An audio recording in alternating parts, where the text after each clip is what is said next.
Hello friend, welcome to my channel. আজকে তোমরা জন্য নতুন একটা রেসিপি নিয়ে চলে আসলাম। সেটা হলো কুমড়োর ঘন্ট, তাও কি নিরামিষ ঘন্ট। কিভাবে রেসিপিটা করি তোমরা সবাই ভিডিওটা না দেখলে বুঝতে পারবে না। সবাই মাছ দিয়ে, শুটকি দিয়ে আরও বিভিন্ন রকম খেয়েছেন, কিন্তু নিরামিষ কোনোদিন খাওয়া হয়নি, জানি না তা ঠিক। তবে আজকে তাদের জন্য, যারা নিরামিষ খায় তাদের জন্য নিরামিষ ঘন্ট কীভাবে করি তা দেখুন। প্রথমে ছইয়ের বিচিগুলোকে ভালো করে ভেজে কুকারে সিটি মেরে সিদ্ধ করে নিলাম।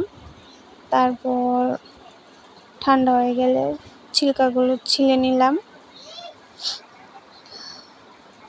নিরামিষ ঘন্টর মধ্যে ছইয়ের বিচিটা দিলে ভালো হয়, টেস্ট হয়। ঘন্টটা যেহেতু নিরামিষ, তার জন্য ছইয়ের বিচিটা দিলে ভালো হয়। এখানে ধনেপাতা কুচি, লঙ্কা কুচি করে নিলাম। কুমড়োটাকে টুমটুম করে কেটে ধুয়ে নিলাম। এখানে আদা পেস্ট করে নিলাম। এই রেসিপিটা তৈরি করতে এই সবগুলো লাগে। ছইয়ের বিচি এখানে তো অদিতিও আমাকে হেল্প করে দিচ্ছে ছইয়ের বিচি ছিলে। তাহলে চলুন দেখা যাক কিভাবে রেসিপিটা করি। কুমড়োর ঘন্টটা প্রথমে কড়াইয়ের মধ্যে সরষের তেল ঢেলে দিলাম। একটু গরম হয়ে গেলে তেজপাতা, দুটো শুকনো লঙ্কা দিয়ে ভেজে নেব। রেসিপিটা যেহেতু নিরামিষ ঘন্ট, তার জন্য বেশি ঝাল করাটাও ঠিক হবে না। নেড়ে চেড়ে নিলাম। তারপর গরম হয়ে গেলে তেলটা, এখানে মেথি সম্বাস দিয়ে দেব। সামান্য পরিমাণ মতো মেথিটা দিতে হবে, বেশি দিলে আবার তেতো হয়ে যাবে। মেথিগুলো দিয়ে দিলে এখন কুমড়োগুলো ঢেলে দিলাম।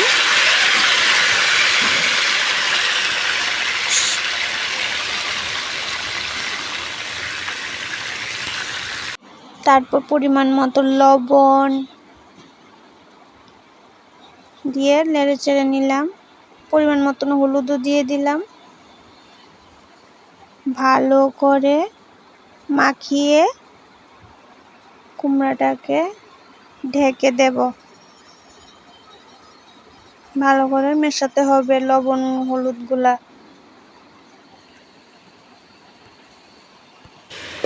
কিছুক্ষণের জন্য ঢেকে দেব, কুমড়া যাতে এক সাইড হয়ে যায়।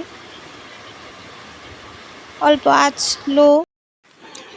পরিমাণটা লো হতে হবে আগুনের। তারপর ঢাকনা তুলে নিলাম। আবারও একটু নেড়ে চেড়ে নেব। ভালো করে নেড়ে চেড়ে নেব।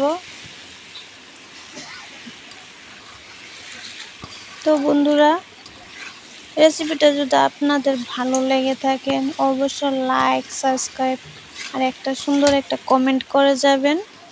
আর আশা করছি এটা আপনারা বাড়িতে একবার হলেও ট্রাই করে দেখবেন। এখানে ধনেপাতা কুচি, লঙ্কা আর ছইয়ের বিচিগুলোকে একসাথে করে নিলাম। আবারও কিছুক্ষণের জন্য কুমড়োটাকে নেড়ে চেড়ে নেব। তারপর ছইয়ের বিচিগুলা দিয়ে দেব।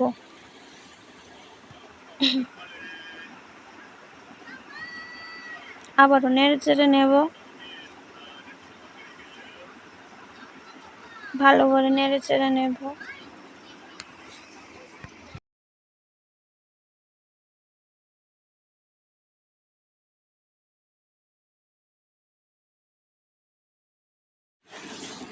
ভালো করে নেড়ে চেড়ে নিতে হবে।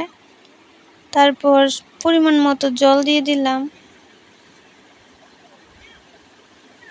যাতে কুমড়া সব ছইয়ের বিচিগুলো একসাথে সিদ্ধ হয়ে যায়।